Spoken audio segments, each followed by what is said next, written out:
KFAN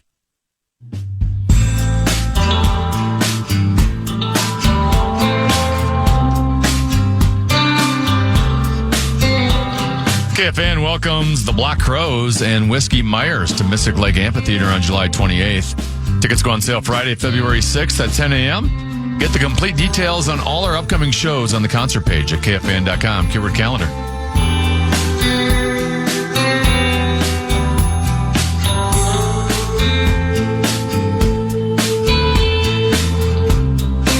Couple 13-14 pastime common. He's 10 to be the legendary Mark Rosen in Studio A, as we like to call it here.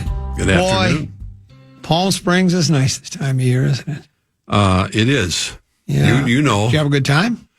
Yeah. I mean, we made the best out of it. It was really good. Ran into a lot of folks from this area. As you know, it's one of the areas that I think a lot of the residents of the Twin Cities, et cetera, surrounding areas go to. And, I ran into some Minneapolis, St. Paul people there. And, it's a very peaceful existence for a few days, best you can do. And I read a book from cover to cover, which was my nice. book? I've already written. No, I didn't read your book. I wrote the foreword to your book. Right, but did you read my book then? While you were there, Being the Common Man, the Best. No, I read Jeremy Renner's book, which was really fascinating. The actor, as you know, from Hurt Locker and Marvel movies, and January 1st of 2023, that one of those big snow cats, that they clear the snow. He was up in the mountains in Colorado.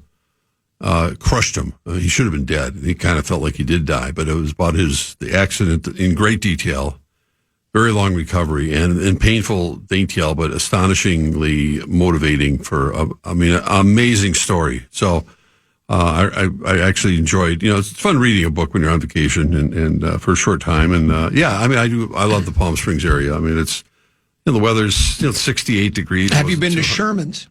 Of course, I've been to Sherman's. I didn't go this time, but I've been to Sherman's. I'd never been to Sherman's before. It was on a recommendation. Yeah, it's very good. It was a recommendation by your guy Chad. Yeah, Hartman. of course. And you go there, and there's a wait, and you look at the place, and it's got that hole in the wall kind of a feel to it, right? Yeah. I'll tell you what, it's literally the best pastrami sandwich I've ever had in my entire Reuben. It was as good as any sandwich I've ever had. Well, it's very, before the Carnegie Deli, unfortunately closed down in New York City, I like many other tourists, frequented that place quite a bit. And, I agree with you. It's hard. I wish they could duplicate that here. I mean, I think, Cecil's over in St. Paul is probably the closest. Tip of the cap to those folks over there, because it's probably the best delicatessen, I think, in the Twin City area. I may throw in a little. I haven't been there in a while, but it's so good. But yeah, I agree. We just didn't get there this time. Bill's Pizza. Are you familiar with Bill's Pizza? I am. Another recommendation from Hartman. There's two of them, one in Palm Springs, one in Palm Desert. We went to one that was very close to where we were. Yeah. It might be the best pizza I've ever had. And it says in the little story about it that Bill, hence Bill's Pizza. When you think, it didn't sound like, usually when you're thinking of a pizza, Bill's Pizza just doesn't, you're usually thinking of some Italian name to go along with pizza, right? In Chicago. But the story is Bill would import all of his flour from Italy. Of course, me and the boys were always, having fun. And we're like, Come on. All of you, you could just basically say, well, I imported this from Italy, and you really didn't. Right. But the crust was what made it. And here's the tragic story, because I looked it up. Bill died at like 63. He fell off the roof of his pizza place that we were eating come at. on. Yes, apparently. It didn't say how. My assumption, he was working on the roof or something, right? Probably doing his own work, working the air conditioning unit or something. And he fell to his death. But Bill's Pizza lives on. Yes, and the pizza was really, really good. Yeah. So, yeah. No, there's a lot of, I think if you know the history, and I never thought about going there before, and we've been there now, like 3-4 years in a row, and we've taken the architectural tour. I mean, obviously, the old, we went to the museums that they had there, not just the Palm Springs Museum, but the ones in tribute to the old Palm Springs. I mean, you think of, the Bob Hopes and the Sinatras and Dinah Shores and all the people who, lived and worked, and Palm Springs became an oasis for them. A lot of the movie stars, I mentioned Bob Hope, that left L.A., wanted to get a little more peaceful, quiet, away from the craziness of, and so Frank Lloyd Wright designed a lot of homes there, and it's a fun city to drive around in, and we've enjoyed it tremendously. It's only taken about 4 minutes to get ripped. Who, me? Yeah. What do I do now? Tell Rosen Jeremy Renner's accident occurred near Lake Tahoe in the Sierra Nevada mountain range and out in Colorado. Oh, okay. Sorry. He should really try to focus on the pertinent details the next time he reads a book from cover to cover. Yeah, that's true. It wasn't Lake Tahoe. Yeah, so there you go. But it was a phenomenal book. It really was. Let me ask you a question. Yeah. What do you think of Sam Darnold now? I haven't changed my mind about him. Old Sam Darnold has an arm. E-I-E-I-O. Well, I hope he wins the Super Bowl. The big game here. He's in a big game there. Yeah, that's a hell of a football team they have. And I was right. One of the few that when they decided to part ways, I said, what are you doing? When you have a franchise quarterback in your building, you do not let him go. They said, you stick to radio, we'll stick to the quarterback position in the Minnesota Vikings. And well, this. We've cited this story a million times, and Darnold was looking for a long-term contract, and the Vikings weren't willing to give him. And hindsight's great, but I think the one that they were concentrating on, they really thought they was not going to leave the building, was Danny Dimes. They thought they had him locked up to be, the quarterback in waiting, in case JJ wasn't going to come through. And I think I've said it, admitted 1,000 times. The Vikings' miscalculation about the idea that J.J. McCarthy, after not being able to do anything his rookie season, was going to be able to come storming out of the gates like Drake May and perform at that high level. Now, if he doesn't do that this year, well, then a couple of guys may be looking for jobs next year. But the Darnold thing it wasn't that they didn't want him, but the idea they're going to have to commit to a long-term contract. That's with him. not wanting him. They thought what we saw against Detroit and what we saw against the Rams, we don't trust them. I know, but I know what you're saying. Detroit was not Detroit didn't play well.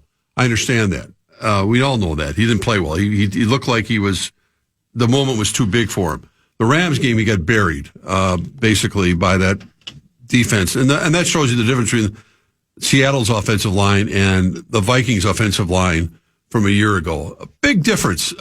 Sam had a lot more time to throw the football, and he's got a great team around him, a good running attack. But the Vikings were concentrating on Danny Jones to come back, and it looked like they had a deal. And then Danny's looking around at Indianapolis, and they got Anthony Richardson, who's, as it turns out, was damaged goods. And where am I going to get a better chance to play and start right away? Minnesota, when they're going to basically saying, well, we're going to probably go with JJ. Or in Indy, so they went that route. It sounds like you're downplaying Sam's contributions to this club. You're saying, well, he's with a great team and a great offensive line.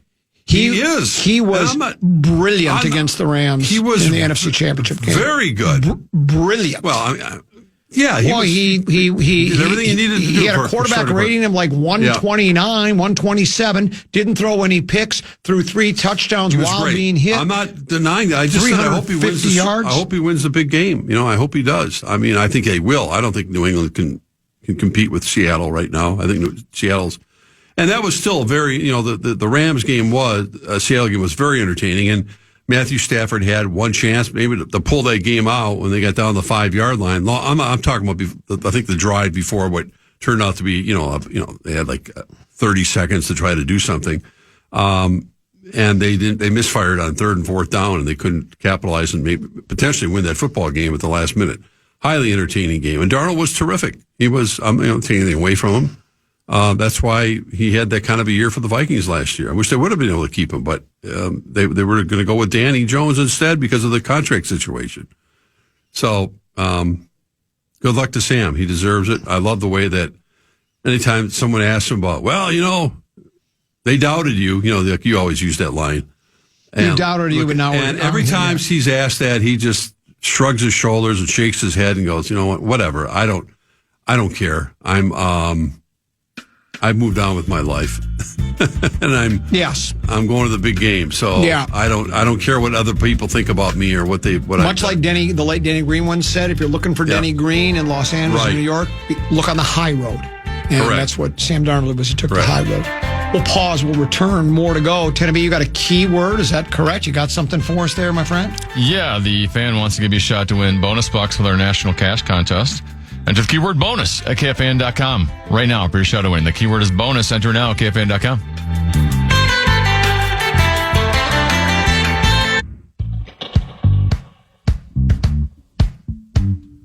Bonus Bucks is back on KFAN. We have 9 chances for you to win $1,000 every weekday. That's every hour from 9 a.m. until 5 p.m. To enter the keywords and learn more, head to KFAN.com.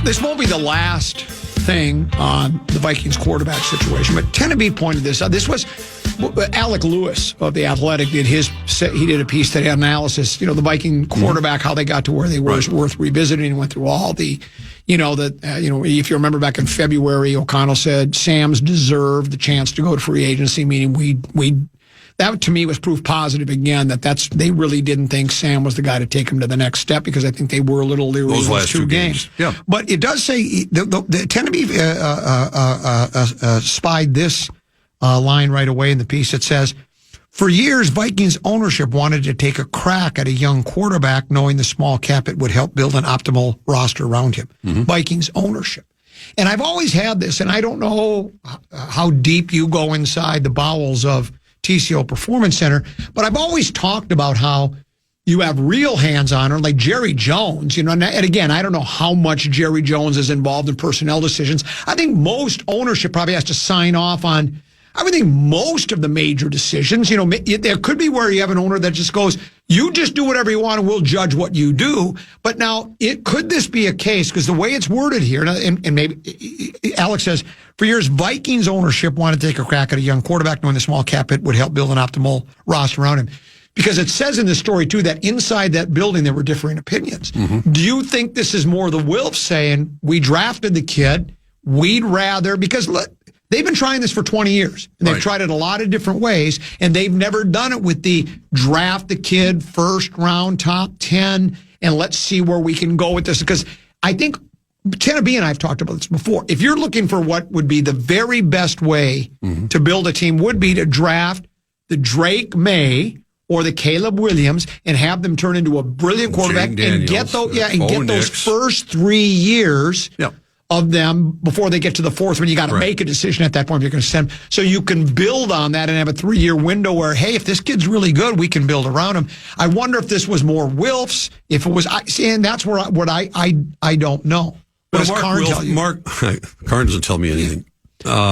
Mark Wilf is the brother that's heavily involved. Not like Ziggy's an absentee owner. He's not. But Mark is the one who's heavily involved in the day-to-day operations. Every detail has to go through Mark. I mean, any big decision, it's not like Andrew Miller and the rest of the legal department, Karn's department, can't just do things on their own. But when it comes to push comes a big decision like that. And I'm sure as meetings occur leading up to the draft, they give their input. I'm not suggesting, I don't know if there was some sort of mandate that this is the way we're going to go. I'm sure he gave his 2 cents, but I think a lot of they leave, and based on discussions with Mark, I mean, it's like, okay, this is why we hired Kwesi and KOC. Correct. I mean, unlike Jerry Jones, you mentioned, they leave a lot of those football decisions, vast majority, to them. And it's not as if he's not going to give us feedback. Right. But I don't think there was a mandate, put it that way. I'd be very surprised if Mark had said, this is the way we're going. he doesn't. He doesn't. It's not his expertise. He's a smart man about a lot of things, but I think they did rely on the GM and the coach to go in that direction. We'll talk more about the big game next week because we've got the bye week this week before we play. But just your first thoughts on it's two really good defensive football teams and two good offensive football. Both teams ranked in the top 10 defensively. Both can be very good offensively, as we know, particularly Seattle with their running game and their pass catchers and such like that.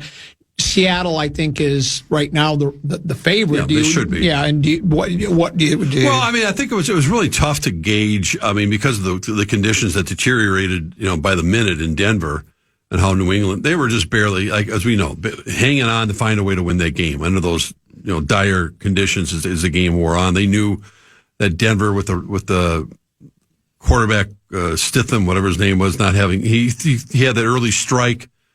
Gave them like, whoa, what's going on? Well, he's pretty good. Mm-hmm. And that was pretty much it for Denver's offense. Yeah, his second possession, he hit the 50-yard pass and he threw the tutty, and you thought, hey, maybe Peyton said the guy's going to be ready. And then, there were some nice stories about him. I'd read a piece, we talked about it on the air, when he played for Auburn. He beat in important SEC games. He was instrumental in beating both Georgia and Alabama. So the kid does have talent, and he's always been behind Brady. He's always been behind somebody that, you're not going to be the guy, and maybe this was his moment. And he had a fleeting moment, but that was it. I think we'll get because of the conditions and everything else.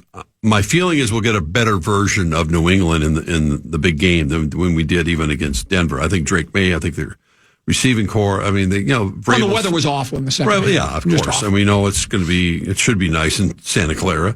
And I think I hope it's a good game. I think there's a good reason why Seattle should be favored. They're a really well-rounded team, and as we've talked about, you look at their draft picks, you look at they've done Schroeder, that's his name, right? It put together a wonderful football team, and with the draft and free agents and signing the right people, putting them in the right place, and sometimes you strike gold with all of them, and other teams don't have that kind of success, but you can't take anything away from them. But I think Seattle has the edge in probably pretty much every area, especially defense. But that doesn't mean it shouldn't be a very competitive game. I hope it is. I don't like seeing blowouts in the Super Bowl. I don't have a vested interest in it. I'm not going to gamble on it unless we have a $3 bet here or spread swing.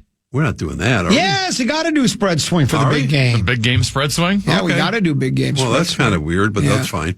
That's first blush. Of course. What is Seattle favored by? 4 or something? I haven't even looked at the. I don't know either, but I bet that makes about. That would make sense to me. Be about right. So it's the Super Bowl. It's always going to be the number one most watched television show of the season of the year, and all the theatrics that go with it. And Darnold will have a chance to. Darnold, and I love the fact that Josh Dobbs is the backup quarterback for New England. Think about it. What if this Pasternak ends up having to come into the game and he wins it? Now that you talk about a story.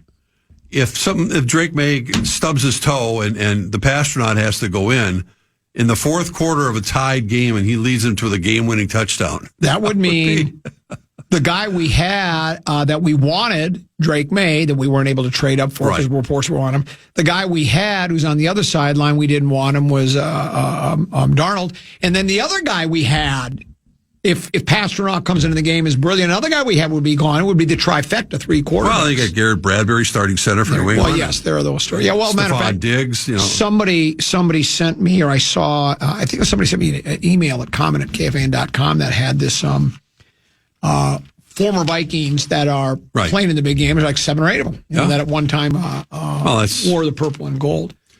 We got a long week and a half, and it used to be like just play the game this week. I think it makes sense to wait, and then on top of it, you got the game, and then you got the Winter Olympics starting right away, and so it's going to be a good TV watching period for sports fans in our winter of discontent. So onward and upward. Onward and upward is what we'd like to say. For sure. Let's go ahead and do this. Let's take our final break of the Grum. And then I got a couple 13, 14 other topics. Sounds good. Bounce off you a little NBA, NHL, and some other topics as well. That's Mark Rosen along with Tenneby and Common Man right here on the Fan.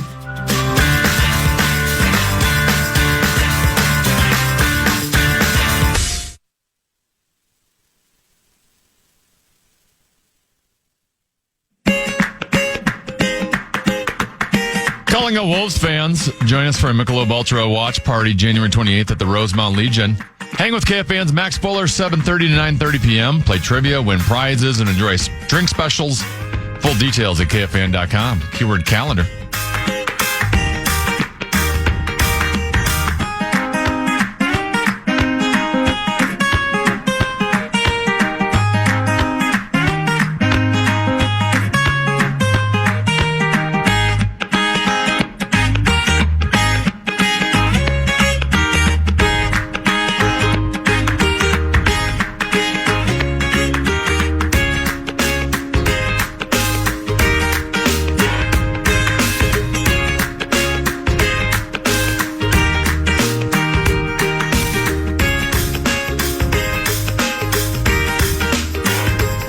Excitement at Twins Fest this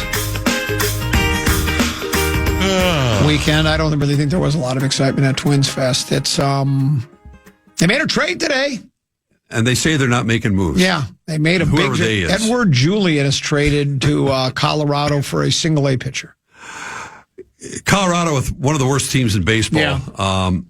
Yeah. We had Edward Julian had moments, I want to say, where it looked like, he's not a bad little ball player. But I think the 10 I mentioned, I don't know, he's out of options now or something. I mean, it's just another one of those fill in the blanks moves that the Twins make, and not going to move the needle. I don't know. They pick up some pitcher that was pretty good in the minor leagues at one point before he got hurt. So not much to talk about there. It's just another body exchange. That's about it. Your Timberwolves club.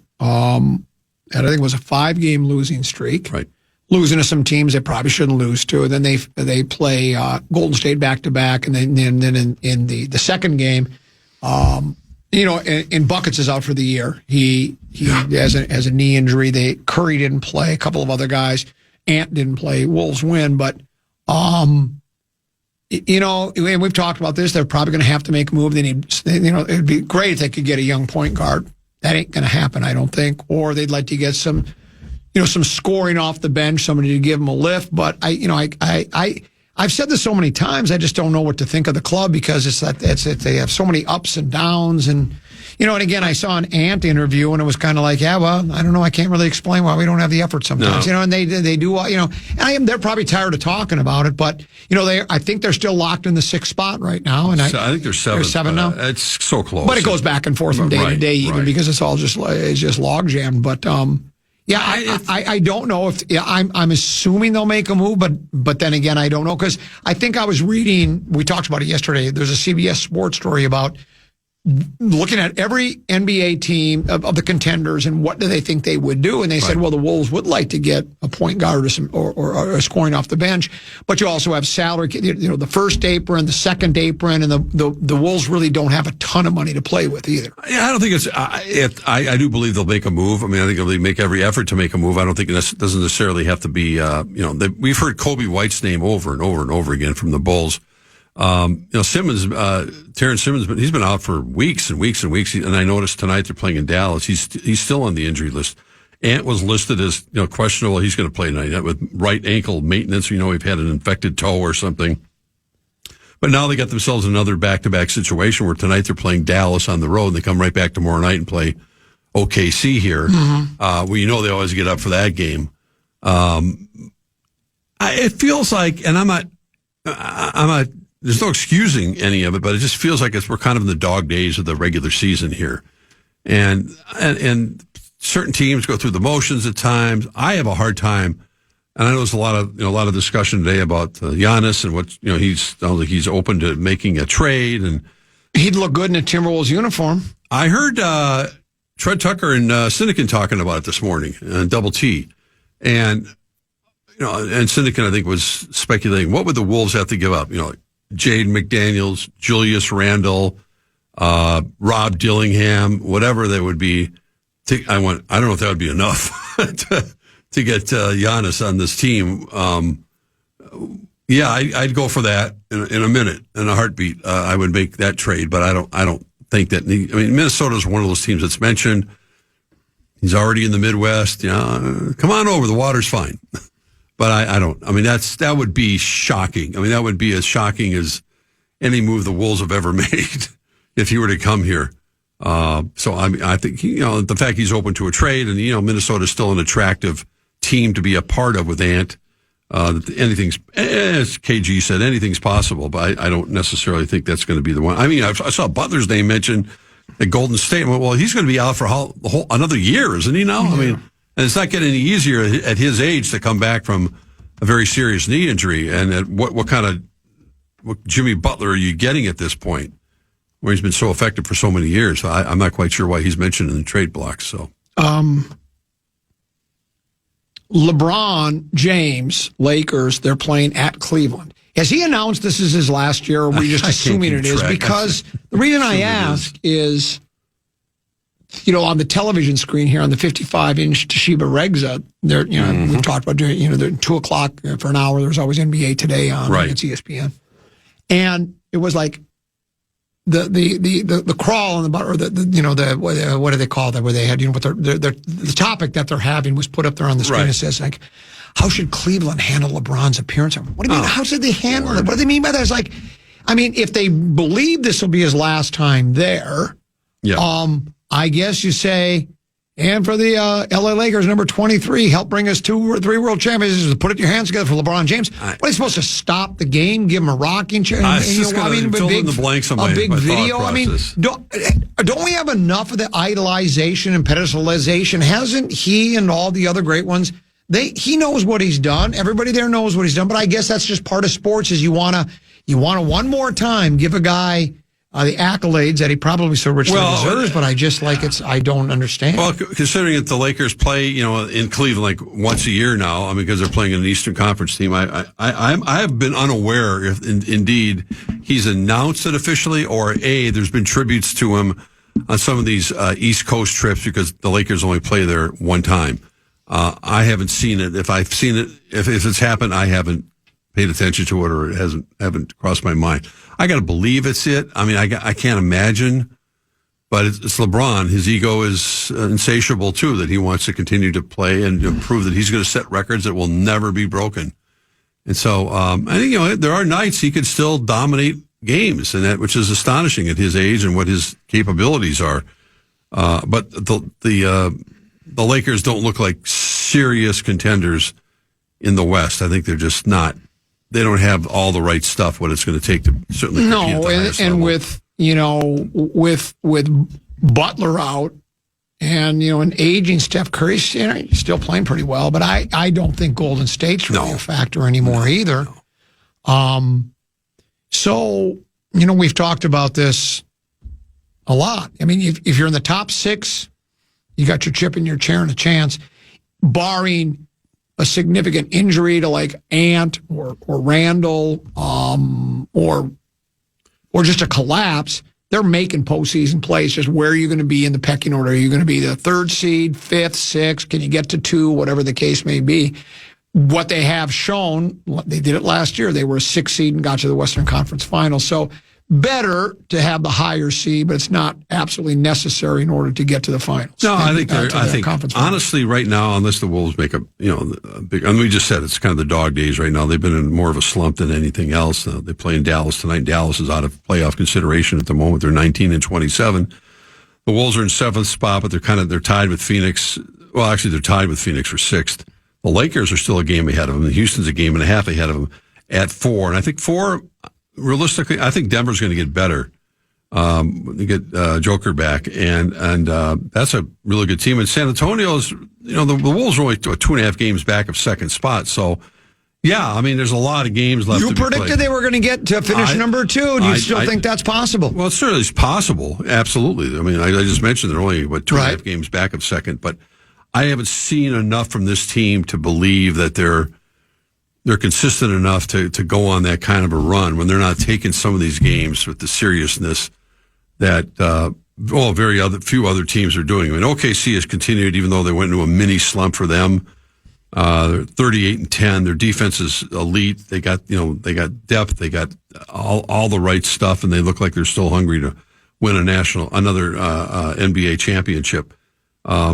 So yeah, I mean, I think the Wolves can be in the conversation. They're battle tested when it comes to the postseason. So they'll be in the mix, and that's we'll see what happens after that, because I don't know right now with this team.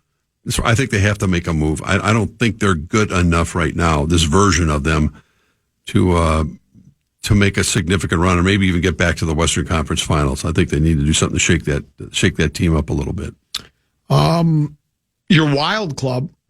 Yeah, how about that? What a rally last night, down 3 goals. We thought the 2-goal lead was the most dangerous lead in all the penalties at 3.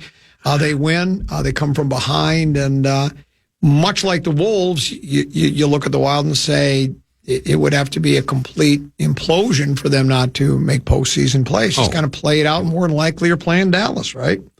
Well, right now, though, yeah, the Wild are 1 point ahead of Dallas. They got 70 points, but they've, and maybe Tenna can answer this, and Dallas has got 69. It's interesting to me, if you look at the standings, and Colorado's having an epic regular season right now with a 35-6 record with 9, overtime, whatever. They've only played 50 games. The Wild have played 54. What did they get some rainouts or something, or what? Why are they only? I think that seems to happen every year. Does right? it? I mean, your average team right now has played 52 games, and so Colorado's just a couple games below the average, and the Wild are a couple games above the average. That's so as simple as that. So, and when do they shut down for the Olympics?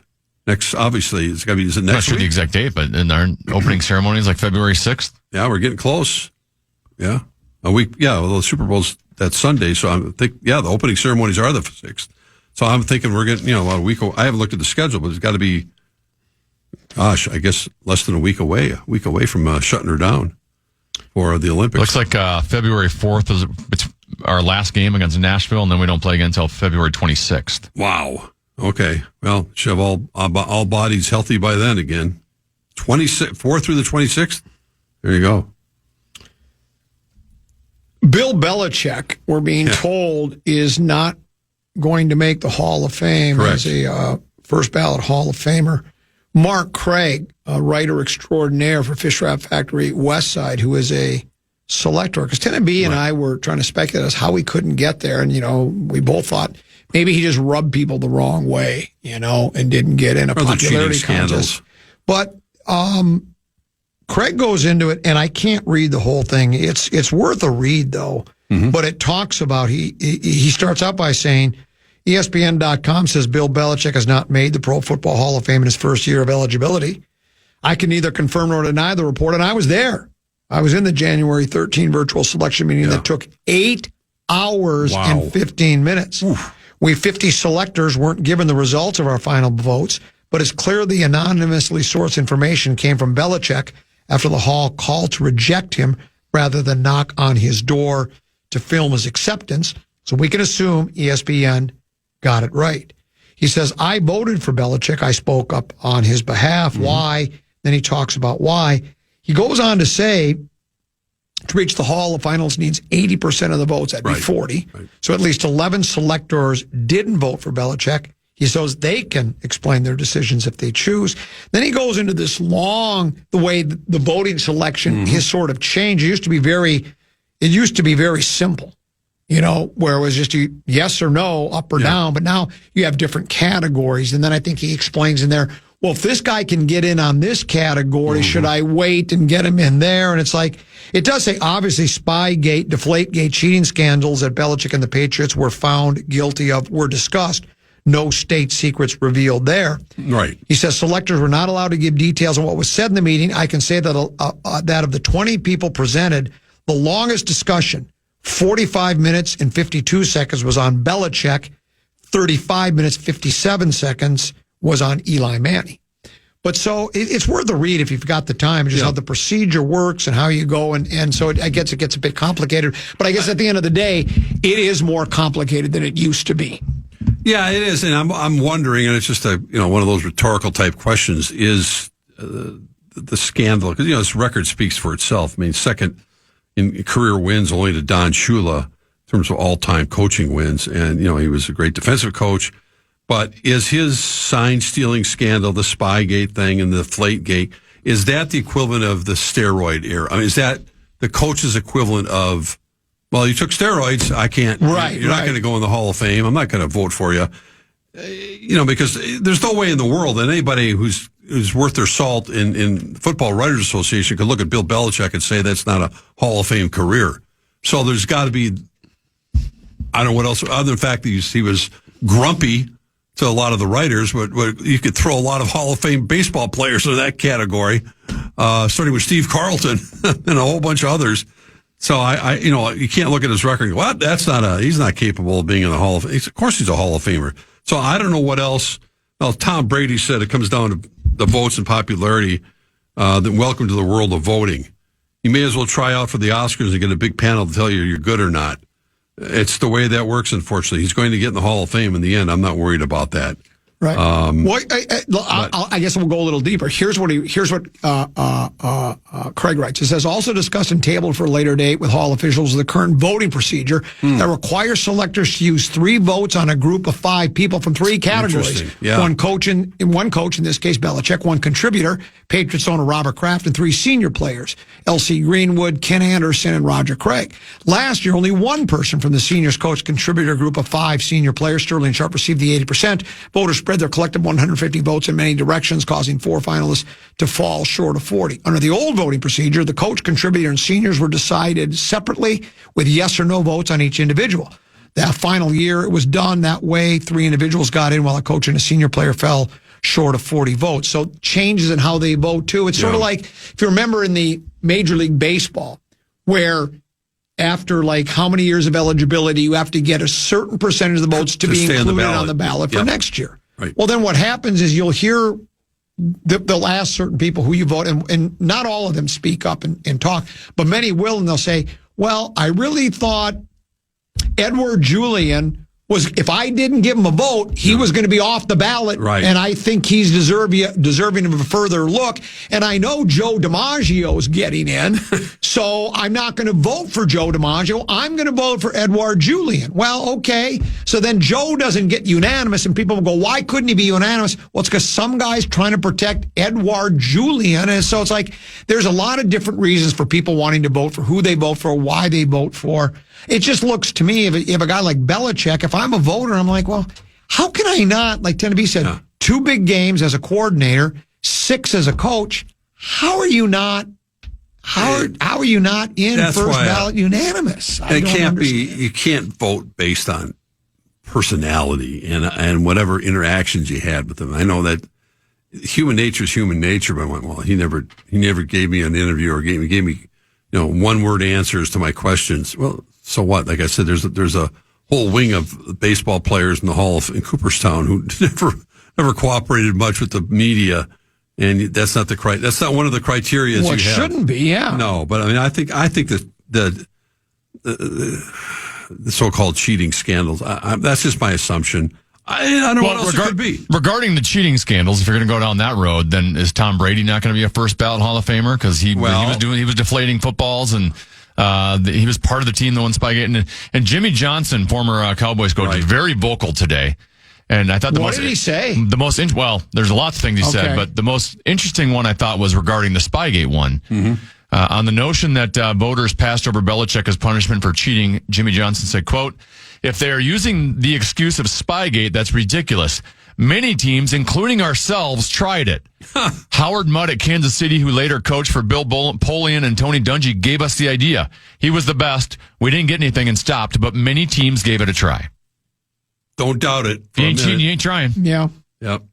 No, it's kind of embarrassing. I'm not saying it's kind of embarrassing, but we don't know. We'll never know the names probably unless they disclose themselves. I didn't vote for Bill Belichick because so-and-so. You don't have to disclose it, but when you think of his coaching career, it would be an automatic, almost unanimous to be in the Pro Football Hall of Fame. Well, then my opinion on the whole thing. It's just an exercise, and it's just so silly. You were a really good coach. We really need to take him to that. Because the only thing I guess that could be, you could add, if you make the Hall of Fame, The only thing is the 12-foot statue in front of the stadium. And then after that, what's the next step? I mean, how? Then you got Ring of Honor, and you have this and that. And it's after a while, it's like, enough is enough. We know you were really good at what you did. Why did we feel a need to our sports heroes are really successful that we need to continue to, are they ever going to make a statue of you for WCCO TV, do you think? Because they have like busts in there. I've seen them. They have Dave Moore. Is that the only one? What? Is that the only one? That's the only one that I'm aware of. It's still inside the station. Should there be one for you and Bud Crayley? No. I think there should be. No. And I won't rest until I get there is a bust of me and Bud Crayley inside WCCO television. I love. You know what will happen with Belichick too? Next year he'll get voted in, and then he'll go to Canton for his acceptance speech. He'll get up to the microphone and he'll go, "Thank you," and then he'll just walk off. He'll be so pissed from the year before. Yeah. He'll give a 2-word acceptance speech, and then that would be so classic. His girlfriend will pull him off the stage too. She'll find her way into it. I saw another just a headline that both Brady and Kraft are just beside themselves. What's this all about? And of course they're going to stick up for him. Well, and Kraft, they didn't always. Any owner and coach, at the end, it gets a little fractured, and they didn't always see eye to eye. But that doesn't mean that Robert Kraft doesn't believe that. He has said very publicly that it's, fell